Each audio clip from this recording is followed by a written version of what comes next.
Говорим еще об одном композиторе, который тоже внес большой вклад в домашнее музицирование. Это Мендельсон. Феликс Мендельсон. Мендельсон через тире Бартольди, его фамилия по-настоящему. Мы его знаем как Мендельсона. Это немецкий композитор, очень большой общественный деятель. С ним связано открытие первой немецкой консерватории в Лейпциге. С ним связана большая работа по возрождению наследия Баха. Фактически Баха на многие годы в Германии чуть не забыли.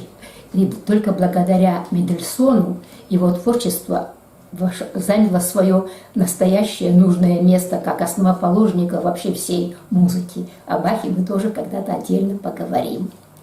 Мендельсон создал такие, у него было очень много мелких произведений для фортепиано, но была такая 48 пьес, 8 тетрадей, 48 пьес.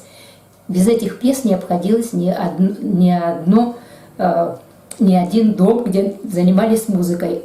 Все обязательно, особенно в России, это известно, всегда обязательно играли песни без слов Мендельсона. Когда занимались музыкой, это просто было обязательными упражнениями играть Мендельсона. Было настолько распространено, и эти песни были очень популярными, не просто популярными, а очень популярными. Их играют и сейчас тоже в музыкальных училищах, даже и некоторые, и в старших классах музыкальных школ.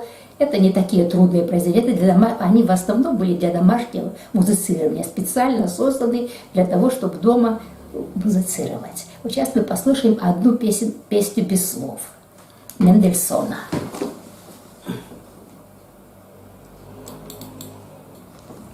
Еще раз повторюсь, что это были песни для домашнего музицирования. Песни без слов назывались.